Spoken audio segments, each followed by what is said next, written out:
Hey guys, how's it going, and welcome to the Wltoys A969 short course truck review. So I got this in from each buyer, came in yesterday. It's awesome. Anyway, so let's talk about first what you get in the box. You're going to get a user manual. Start here. It's a very detailed manual. Very good English, extremely well. Now, in the manual, of course, gives you basic instructions about charging the battery, that sort of jazz, how to drive the car, and so on. But it also has very detailed diagrams of the entire vehicle. So you'll get to know this vehicle inside and out, frontwards, backwards. You'll be eating it, sleeping it, and dreaming about it. Okay? You also get a couple more pages of that sort of stuff. You're also going to get full detailed parts list as well for replacement parts. Now, charger. This is a 2-cell LiPo charger. It'll charge lithium-ion batteries that are 2-cell, as well as a 2-cell LiPo. Now, the car does come with a 2-cell LiPo that's 1100 milliamp, and it's about roughly 2 hours, maybe 2.5 hours tops to recharge the battery, and that's from being fairly depleted. It does come with a charge in it from the factory, but it's storage mode only charge. That's so that the battery can, not get harmed or go bad, that sort of thing, but this is a basic balanced charger only. So if you do have a higher end charger and you want to, put it into storage mode when you're not using the battery, etc., you need a better charger for that. But otherwise, charge and go with this little guy. Now, one thing you'll notice too is the plugs on here are funky plugs. This is for the 200-volt system. Generally in China and other countries that use this sort of a plug system. In Canada, we use a different kind of a plug, okay, same as in the US and other countries. So you need an adapter like this to plug into there to use this thing in Canada or the US for sure, okay? And the charger does say 100 volts to 200 volts, so this would be your 100 volt range, this is your 200 volt system range, okay? The adapter does not come with the vehicle. Now that's something that Wltoys needs to get on the ball with. There are people, tons of us, thousands and thousands of us that buy products from other countries that are using this system, but we use a different system. So either they need to give us an option when we buy a toy to buy it with a US plug, or the other option to buy the same product with their style plug. Okay, that, or just throw the adapter in every box, get it over with, and nobody has to go, hey, I can't charge my battery. Because there are a lot of people that will be buying a car like this, even for the first time. They found it online at whatever place, and they're not going to know about this, or think about that part of it, right? So, yeah, guys, you got to include these adapters. I got a couple drawers full, so I was all right, and I also got other chargers, so I really don't care. But not everybody is that fortunate to have extras kicking around like that. Now, your radio is a 2.4 gigahertz radio. You're going to recognize this from your Wltoys L959, L969, L979, L202s, okay? And probably a few others. And of course, same radio being used in the Lighthawk Blast and Brute, because Lighthawk just copied the Wltoys L959 and L969. So anyways, they did make a little change here with this radio where they added a red grip on either side, which is actually kind of cool. I really like it. They're getting better in their designs here, so that's nice. Still a very well balanced radio in the hand, nice trigger control on it, good respring on the steering. Your typical steering and throttle trim controls, just little push button guys, okay? Now this is like the other machines. You turn it on, you'll see a flashing green and red light. You turn on your car, and then of course you just turn the wheel one direction or the other, or press the throttle, and it automatically binds every time fresh. So that's actually really nice. Keep an eye on your batteries too. You do use 4 AA's, which do not come with the radio. I recommend using the Infinity cells from the source, or Dynex batteries, or Energizer, or Duracell, or any other brand that's a high quality brand AA battery. Do not use cheap junky batteries. It will restrict your range, performance of the vehicle, etc. So you need to use good quality batteries in your RC equipment regardless, okay? The other thing, I don't know if this is going to be in every box, but I got 2 wheel wrenches. They are plastic, so eventually they do wear out. So I guess, hey, 2 is a bonus, you know. So that's pretty cool. Now into the truck itself. Of course, you get to your truck. Your LiPo battery will be pre-installed in the vehicle. At least mine was. There's also a Lexan protective coating that you peel off of the body too, and then it makes it look really beautiful and shiny. Okay, until you bang the daylights out of it. So our battery is in here. I've already got it plugged in. I actually flipped my battery around the opposite direction so that the wires would stay more inward this way and out of the way, because when they're the other way they're too close, it can drag down. So I just flipped my battery, which also allowed me to take my balance lead connector and just tuck it underneath the Velcro, and the Velcro keeps it locked down in place and out of the way so that it can't drag on the ground at all. So that was just something else I've done. Now, you do have oil-filled aluminum capped shocks. Okay, these are hobby grade shock, so you can play with different shock weight oils, different preloads. Okay, it does come with 2 preload spacers on the back shocks, none on the front. Front really doesn't need it. The back needs it. So I actually had 2 spares because I've got the HSP Ghost car and the Lighthawk igniter. I still have parts. My son actually has those 2 vehicles now, and but I still had a couple of parts left over, so I had some preload spacers. So now I can actually jump this off the ramp in a future video for you guys. Because with the 2 preloads on each side, it's not enough there that I trusted jumping it off the ramp. So I figured, well, I'll add on the preloads and see how she does that way. And it stiffened it right up good, so I'm happy with that. That's going to make a big difference even in regular driving and going over bumps and stuff. It's going to be much better. It still gives me good articulation, so we're all good there. Your tires are not foam filled, okay, but no big deal. They hook up actually not too bad on pavement. They're decent. For surfaces though, try and keep it off the grass. Very, very short grass, you could drive it on, but it's still going to overheat the motor and burn it out quick. So try and keep it off the grass. It's really not made for grass, but it's really decent on the asphalt, and extremely hard packed, very super fine sand. And I mean super fine. It's okay with. And I'll show you an example of that outside when we go do the driving part. Anything like crushed gravel driveways, it's going to have little pieces that'll somehow find their way into the spur gear. I've had to rip this thing apart now twice to clean out little piece that got nicked into the spur gear, and so I had to pop it out and put it all back together again. So lesson learned on that one. And I figure I've taken a good look at this truck because I've ripped it apart twice now, and the only way I see any kind of sand actually getting in is when these tires are spinning and kicking the sand up through everything. It's somehow going into the back of the motor vent and shoving its way forward in through the front of the pinion and then into the spur, because there's no other way that any sand can get into this unit. Like, it is really well sealed from what I can see. I haven't found any other ways that it could get in, so that's my best guess on that one, how the sand got into it a couple of times. So I'm keeping it away from crushed stone, so I'll stick with the other stuff. But anyway, there is no fan cooler on this motor, okay? It's a nice big 390 size motor though. It's pretty powerful, lots of torque, lots of speed. It does have an aluminum heat sink on the motor. Also, it has an alloy motor mount as well, which actually goes about 2 inches underneath the motor, and it all hooks up with these 4 screws here. And there's also no guesswork on setting the mesh in the gears between the pinion and the spur. It's factory preset. There is no messing with it.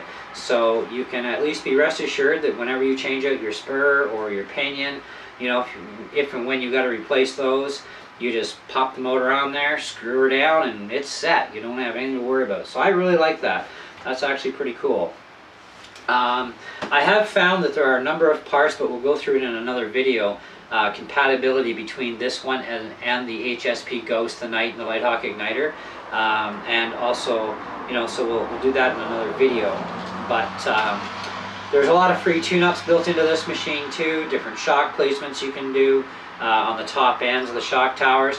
Now, each buyer right now doesn't have any parts available for this thing off their website yet, because it is new to them. But Banggood has them, T-Mart has them, AliExpress, Amazon has parts, and though for sure I know T-Mart and Banggood both have mod parts as well. There's actually adjustable turnbuckles for setting your caster in your toe. Front and rear, you can get them, they're alloy, so that's a nice little upgrade package, really cheap too.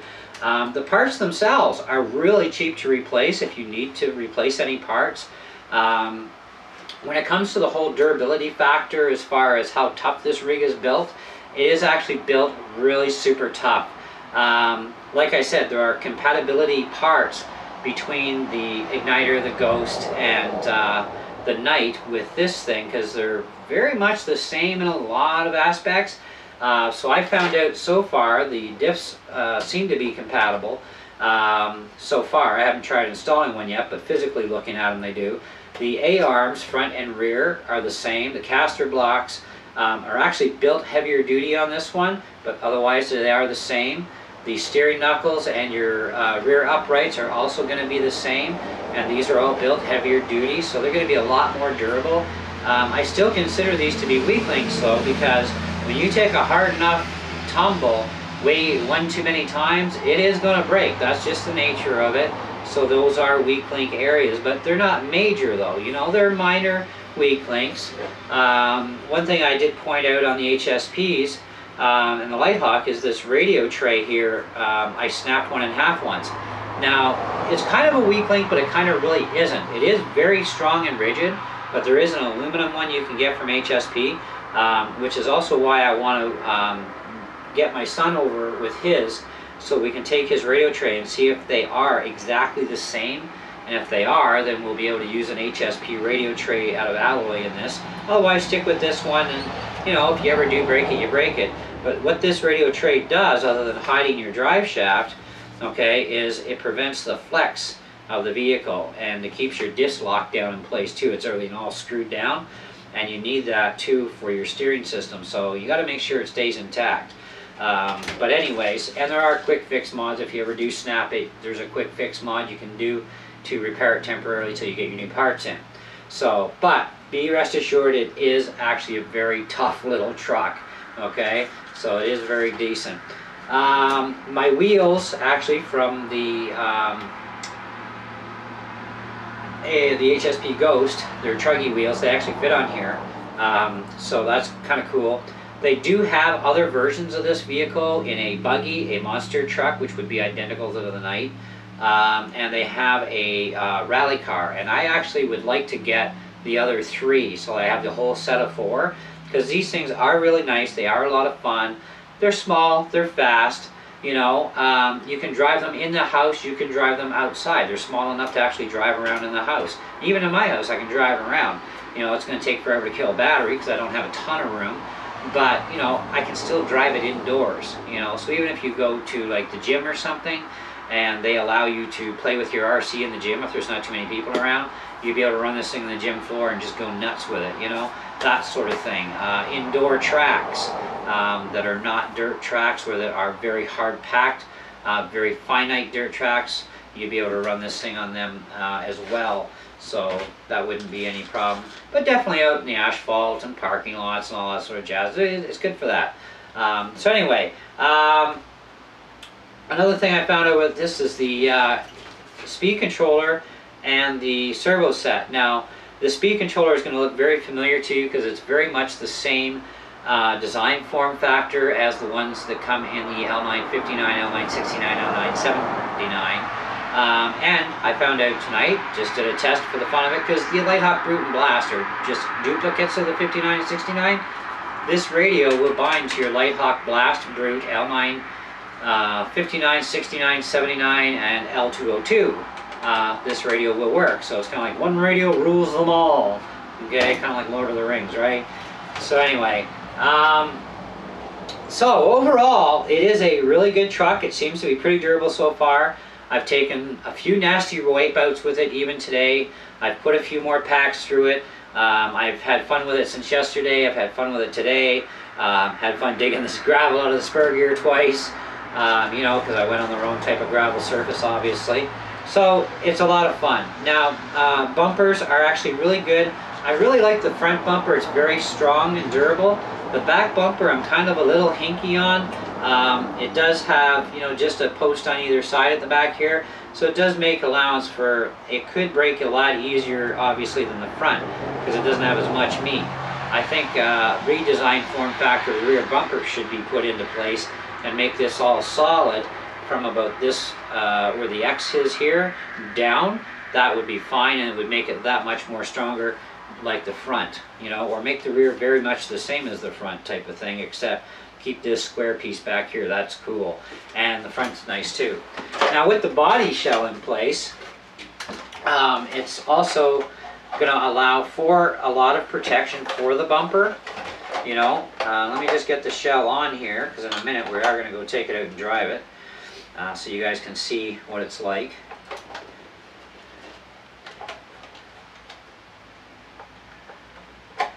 Go. Make sure the bumper is there.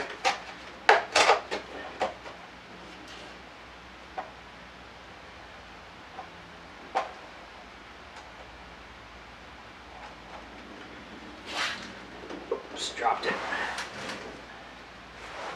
Okay. Okay, so with the body on here, you'll notice that the bumper comes right up against the back end of the shell.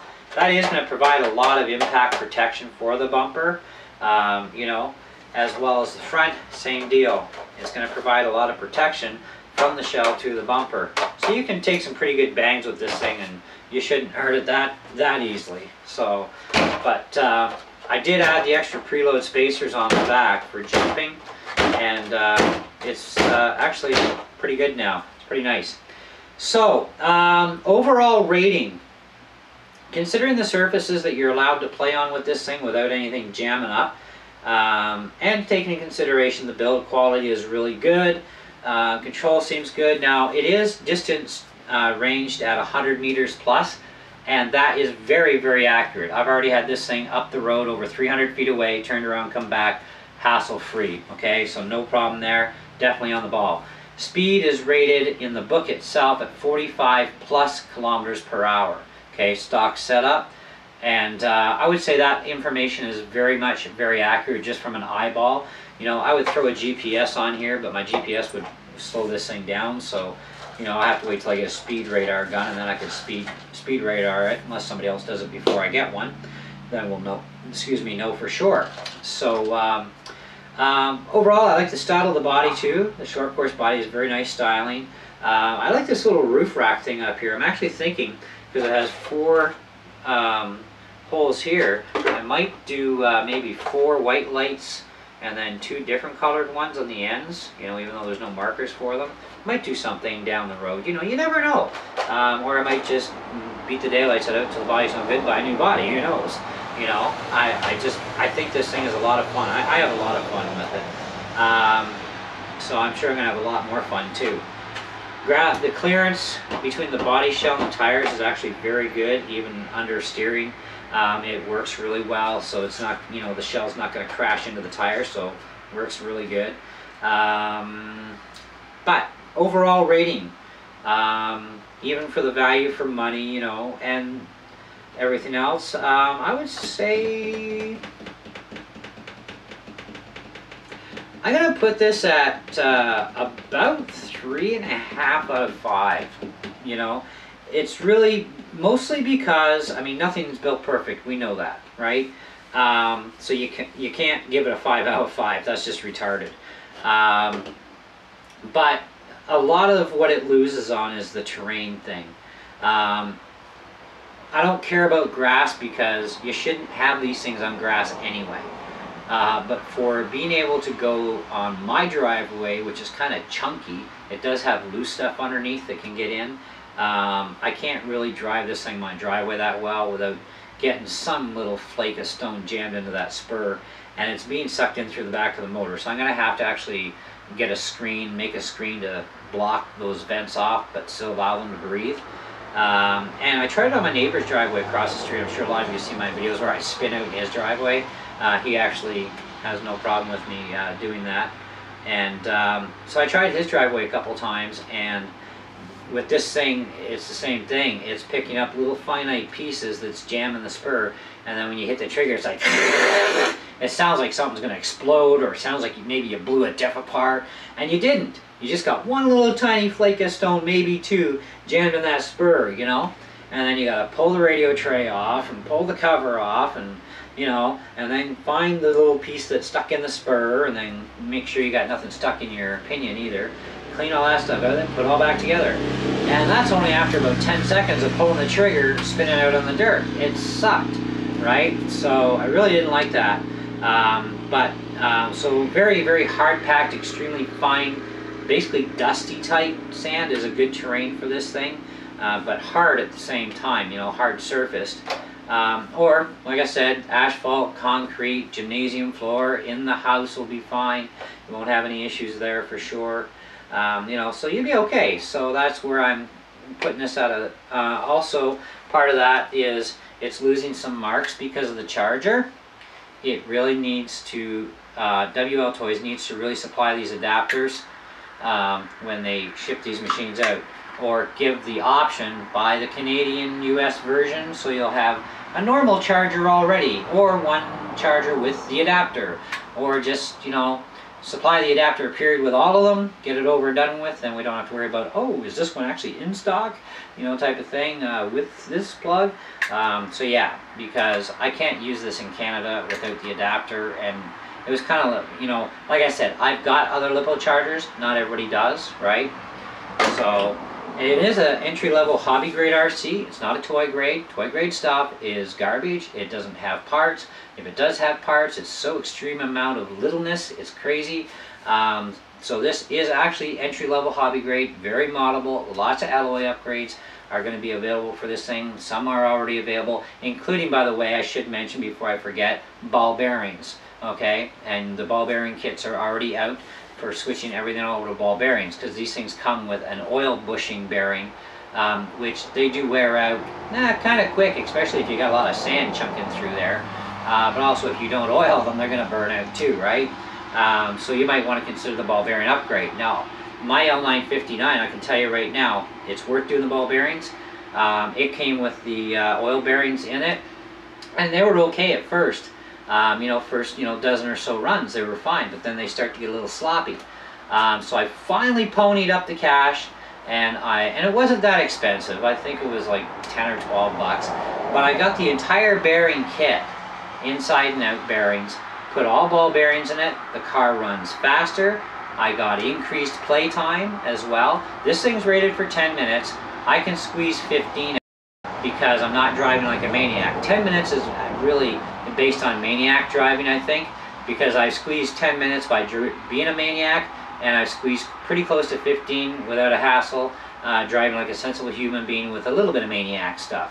You know, so it depends on how much you're really pushing it and how hard you're pushing it, how much battery playtime you're going to get. And even though I do advise stay off the grass, if you do go on the grass, you will chew up your battery real fast, you will overheat that motor and burn it, and you'll probably burn out your electronics. Because brushed motored RCs, whether it's this little guy or even something a little bit bigger with a brushed motor, they are not really made to be on the grass. Even brushless systems technically should not be on the grass. They'll heat up pretty hot, eh? So, you know, keep that sort of thing in mind. You know, keep the RCs on the trains they're supposed to be, and you'll have a lot more fun. Now, my buggy, I'm only on my second motor, and that second motor has a lot of mileage on it, and she's still just like brand spanking new. But I also broke the motor in, and that's another important thing before we go, is the motor break-in on this. Even though it's a 390, it doesn't matter if it was a 270, I don't care what size it is, it needs a proper motor break-in. Now, you can do a wet break-in or dry. I like to do the dry break-ins now on the motors all the time on brushed systems when I buy them, because it's just less hassle, really, to be honest with you. I do the dry break-in, and to do that, you just take the car, charge the battery, hit the road, start driving, but really super slow. Really slow, okay? Like slower than grandma slow, okay? Like, it's got to be slow driving. to allow those brushes to evenly seat against the armature, okay? I don't know the proper terminology for it, but anyway, I can't remember the word.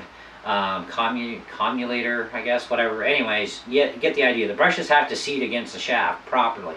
If they don't, and you push the car too fast too soon, you can fracture the brushes. Hey, it'll still run, but it'll be very poor performance. It'll suck your battery up really quick, you know, so you need to break it in properly, okay? Now, they don't exactly give you those kind of instructions even in this manual or any brushed RC I've ever bought, you know. So search YouTube, you'll find out all you need to know about brushed motors, because even one time I never used to break them in, but I never had a problem until I started buying more modern day technology brush systems of today, you know, from, you know, 10 years ago to today. Huge difference. You got to break the suckers in. So hey, learn something new every day, right? But anyway, I think it's a fine machine. I do recommend it, so if you want to go buy one, I will have the link for each buyer's website in the description of my video, so you can click on it and go pick one of these up or check out whatever else they have. It's up to you.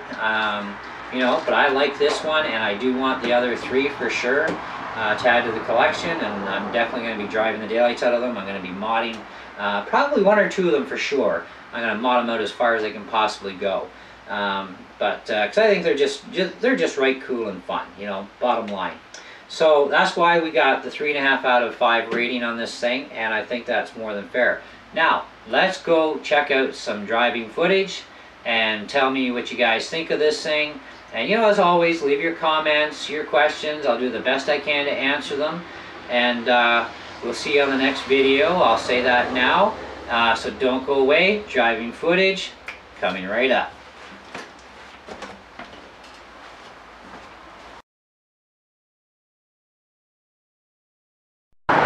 Hey guys, welcome to our driving portion of the review here. So, I'm going to turn our radio on. You're going to notice your red and green light on there is flashing. So now we're going to turn on the car. And then all you got to do is either pull the throttle or twist the wheel, and then that goes green and it binds to the car. It does that every single time. Now before we get driving, I want to show you that dirt I was telling you about that you can drive on with this thing. That shouldn't be any problem. So just go over here. I will drive the car on this for you too. But this is the sort of stuff, like this is, I've got sand over top of basically dirt here, right? Because this is like no grass is growing anymore on this spot. But this is the sort of stuff that I found I didn't have any real major issues with for getting caught up into the spur. But when you start looking at my driveway, I've got some crushed and some not really that crushed rock on here, and it picks the stuff up and chunks it right into the spur gear. My neighbor's driveway is more like sand with extremely crushed gravel, and that gave me some hassles. So we're going to take this thing on the road first, and then we'll bring it up onto the dirt, do a little bit of spin outs for you, and that'll be it for this video until we do other videos on the car.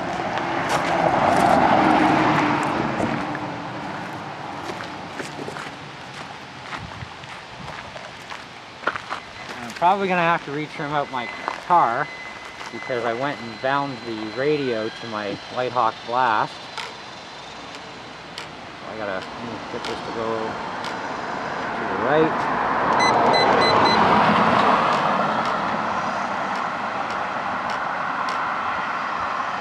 Okay, so I'm gonna do a run straight down and I'm gonna come full blast with this thing.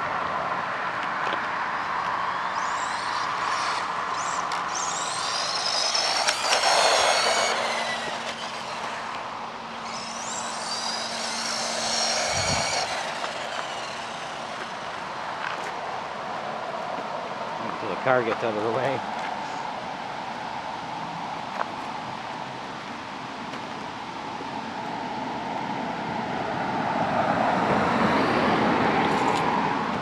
Coming up, good to go.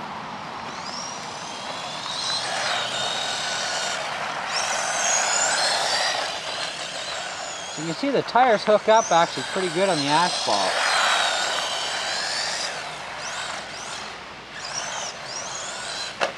Oh!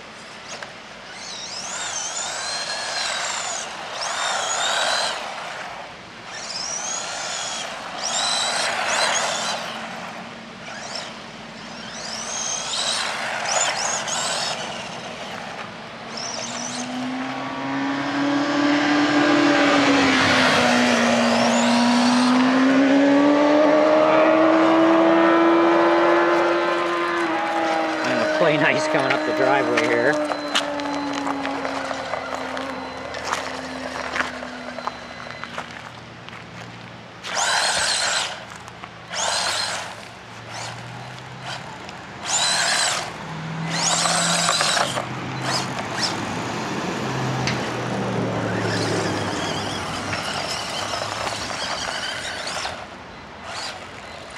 Let's drive it over to where I know there's some really super short grass.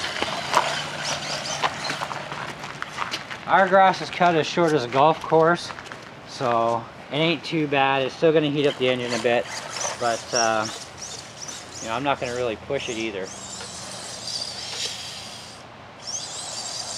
But it doesn't perform very well on the grass to begin with, so I don't know why you'd want to drive it on the grass,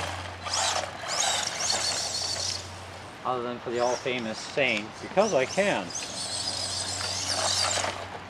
And we wiped out. Anyways.